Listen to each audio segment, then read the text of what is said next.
양복을 빕니다. 또 이 자리에 와주신 유족분들께 정말 죄송하다는 사죄의 말씀 드리겠습니다. 소방청장님, 지난 2016년 10월에는 울산에서 강기봉 소방관이 구급 요원임에도 불구하고 구조 업무에 투입되었다가 목숨을 잃었죠. 그리고 2017년 8월에는 사람이 없는 폐기 대상인 성난정 화재 진압을 위해서 들어가셨던 두 분의 소방관이 또 목숨을 잃으셨고요. 우리 소방관들께서 절대로 자신의 아이를 돌보는 분은 아니지 않습니까? 네, 그렇게 사용하고 하고 있습니다. 네, 그리고 화재 현장에서 만약에 유호 구조자가 있는데 구하지 못하실 경우에 현장 출동한 분들의 트라우마가 엄청나게 심하죠. 네, 그래서 지금 저희들 관련돼서 네, 그래서 그 이후에 가장 심각한 것이 심한 경우 자살로도 이어지고 있고요. 이런 부분들을 우리 유가족분들도 다 알고 계시거든요. 수차례 말씀하셨잖아요. 우리가 유가족분들의 마음은 소방관들 탓하거나 누구를 벌하고자 하는 게 아니다. 하지만 진상은 정확히 알아야 되겠다. 도대체 왜 눈앞에 뻔히 보이고 여러 차례 2층에 사람이 있어요. 2층에 우리 가족이 있어요. 살려주세요라고 하고 현장에서 2층으로 와주세요라고 소방관께 직접 말씀드렸다는 분도 여러분이 계시는데 도대체 왜 그 2층 구조를 못했는지 이 부분만큼은 소방청에서 이것 때문에 저것 때문에 최선 다할 때 이렇게 말씀하실 건 아닌 것 같고요. 그 원인이 무엇인지 분명히 내놔 주셔야 될 것 같아요. 그래서 7가지로 정리해 주셨는데 이걸 조금 줄이면 저는 3가지 같습니다. 우리 유가족분들께서 답을 원하시는 진상규명의 문제가요. 첫 번째는 왜 2층에 아직도 살아계셨을 것으로 추정되는 4시 20여 분 어간까지 왜 진입을 못했는지 이고요. 두 번째는 지휘관들, 계속 요원님들께서 질타를 해주시지만 소장님을 고충이 심하실 겁니다. 충북 소방본부장님. 소방 현장 지휘관들이 왜 적절하게 2층 진입 지시를 하지 못했는지, 그 당시 어디에 있었고 그 전에 어떤 일을 하셨는지 부분.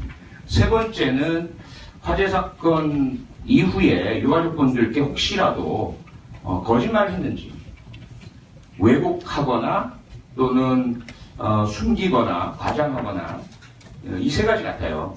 이 부분만큼은 좀 확실하게 가장 모범 답안이 무엇인지를 말씀하지 마시고 실제로 있었던 사실, 지금 합동조사가 끝났다고 하시니까 혹시 더 미진하다면 고육지책으로 경찰 수사를 의뢰해서라도 명확하게 좀 우리 유족분들이 한이 남지 않도록 해주시길 좀 부탁드리겠습니다. 네, 알겠습니다. 네. 그와 관련해서 조금만 더 말씀을 드리면 우선 2층 진입을 왜 못했는지는 제가 알기로 현재 스포츠 센터 건물의 2층 여성 목욕탕에 들어갈 수 있는 부분 3부분을 알고 있는데요. 전면의 통유리, 후면의 창, 그리고 옆면 비상구 맞습니까? 2계단이 있습니다. 2계단. 계단 2계단이 예. 2계단 있고요. 예. 뒤쪽에 비상구가 있고 비상문이라는 게 있습니다. 뒤쪽에 비상문이 있고요. 예. 어쨌든 그 모든 것들을 시도는 하신 것으로 보이는데 예. 시도하셨다가 화염을 느끼셨다라든지 백드래프트를 우려하셨다든지 이렇게 얘기를 하시고, 근데 유족분들께서는 현장에 가보면 플라스틱마저도 녹아있지 않다. 근데 어떻게 화염을 느끼느냐라는 그런 현장에서의 발견 사실과의 차이점들을 주장하고 계시니 꼭 그건 해명을 해주셔야 됩니다. 네, 합동조사에서 다시 네, 한번 했으니까 반드시. 설명을 꼭 드리도록. 예, 이후에도 제가 계속 여쭤볼 겁니다. 그 다음에 LPG 얘기가 계속 나오는데 핵심은 현장에 갈 수 있는 인원이 화재 진압 구조 요원이 4명밖에 없었다는 게 가장 핵심 같아요. 4분이 현장에서 당연히 그 엄청난 화재를 목도하시고 우왕좌왕하실 수밖에 없고요. 지시를 받은 대로 가서 작업을 하실 수 있지 현장 요원께서 앞뒤 판단을 하실 수 있는 상황은 아니지 않습니까? 여기서 이제 지휘 책임 문제가 나오는 것이고요. 그래서 이제 LPG 가스통의 문제가 심각하다고 한다면 그분에 대한 살수는 한다 하더라도 그에 못지않게 중요한 게 20분이 현재 계속 한꺼번에 계시고 구조를 요청하는 2층 여자 사우나 이 부분에 대해서는 LPG통 이상의 관심과 노력이 있어야 되지 않느냐는 겁니다. 동의하시죠? 네.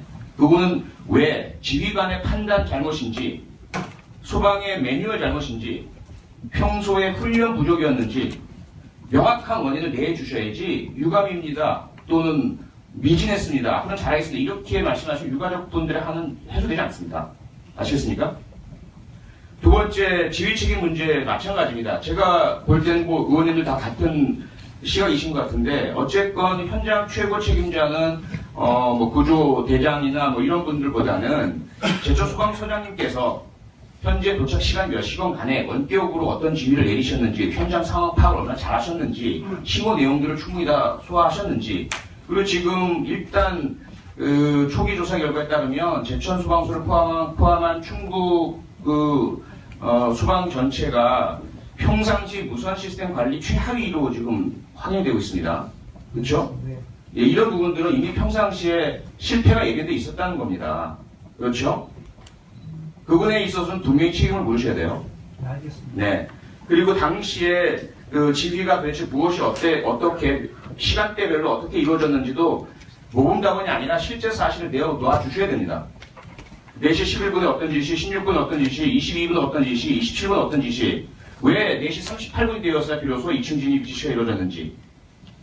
네, 반드시 좀 정확하게 있는 그대로 사실을 아시겠습니까? 네, 알겠습니다. 네. 그 다음에 이제 세 번째 부분, 아까 말씀드린 것처럼, 유족분들께 그 이후에 설명드린 것 중에 혹시라도 사실과 다른 것, 일부러 유족분들 마음을 편하게 해드리기 위해서 했던 하얀 거짓말, 아니면 혼돈, 파악되지 않은 사실, 이런 부분들을 구분해서 솔직하게 내주셔야 돼요.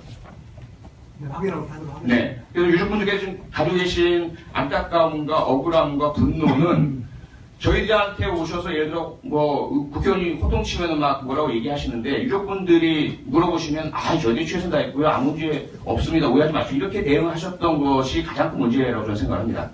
그래서 이제라도 초기에 만약에 유족분들께 사실과 다른 이야기를 하신 게 있다면 그것이 어떤 의도였었는지 혹은 착오였는지 혼선이었는지 이건 분명히 발표해 주십시오. 네, 뭐 확인을 하도록 하겠습니다. 네. 네, 수고하셨습니다.